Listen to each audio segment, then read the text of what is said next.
সবাইকে নিধির বিসি ব্লগে স্বাগত।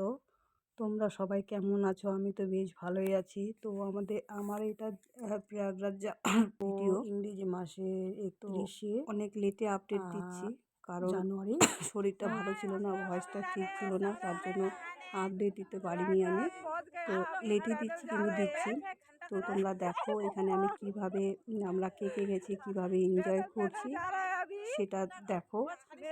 আর দেখো এক জায়গায় মানে অন্য জায়গায় গেলে সবাই মিলে তো একটু তো মানে আনন্দ হবে, যতটা বাড়ির জন্য আফসোস থাকে ততটা তার থেকে একটু বেশি আনন্দই পাই সবাই মিলে একসাথে। এমনি তো বাড়িতে সবাই পরিবার নিয়ে থাকি, তো 10টা পরিবার থেকে যদি যাওয়া যায় তো ওর আনন্দটা একটু দ্বিগুণ হয়ে যায় তখন। তো তো যাই হোক, আমরা সবাই মিলে গেছি, খুব আনন্দ করছি।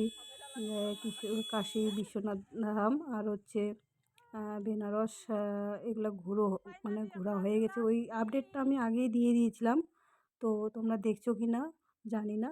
তো পারলে দেখে নিও একবার। এটা আমার দ্বিতীয় ভিডিও প্রয়াগরাজের। প্রয়াগরাজ প্রয়াগরাজের মানে পৌঁছায় নেই, তার মানে যাওয়ার ভিডিওটা দিচ্ছি আর কি। তো সত্যি জায়গাটা যে এত সুন্দর বলা বাহুল্য। আমি ভাবতে পারিনি যে এত দূর যাবো, কীরকম দেখবো না দেখবো। আগে তো সবাই এক এক রকম কথা বলে মানে মনটা ভেঙে দিয়েছিল। তো যাই হোক, ওখানে পৌঁছানোর পর মনটা ঠিক হয়েছে। খুব আনন্দ করেছি। ওখানে স্নান করার পরে সত্যি গঙ্গা স্নান করা যে এতটা মানে মনটা পবিত্র হয়ে যায়।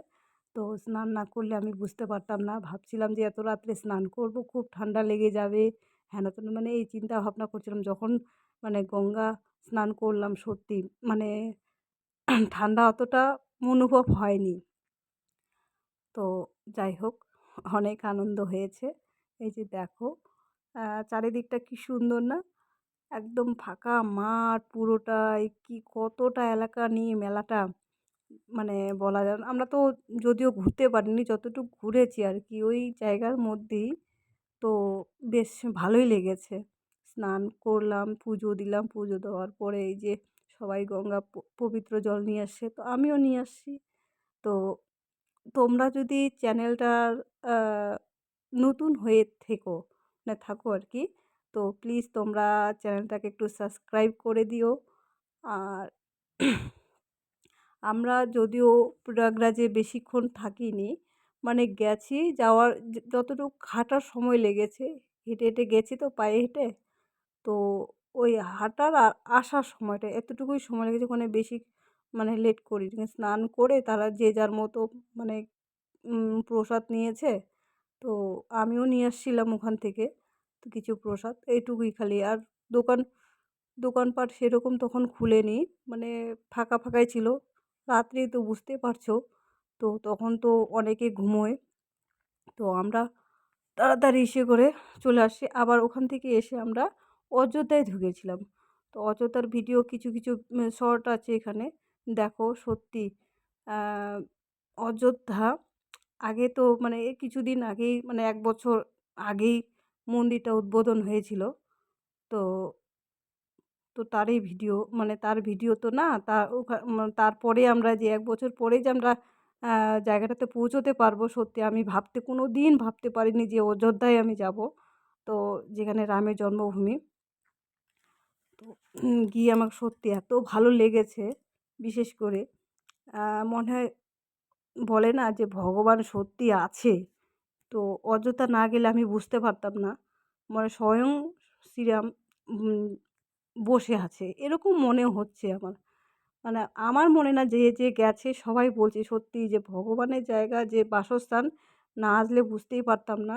মানে ওখানে গিয়ে যে মনটা এত ভালো লেগেছে, মনে হয় যে বাড়ি আসবো না, এখানেই যদি থেকে যেতাম, এরকম মনে হচ্ছিল।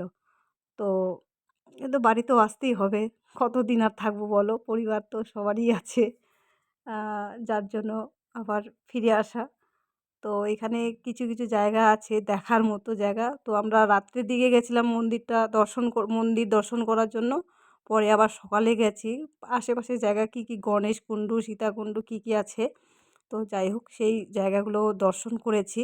তো জায়গাগুলো দেখে খুব ভালো। এখানে পাশে একটা পুকুর আছে, এই পুকুরটা তো মানে এত সুন্দর এত সুন্দর, বিশেষ করে রামের ভক্ত, যে রামের ভক্ত যে হনুমান বাঁদর, তো এরা তো মানে কি বলবো আর, দেখলেই তাকায় থাকে।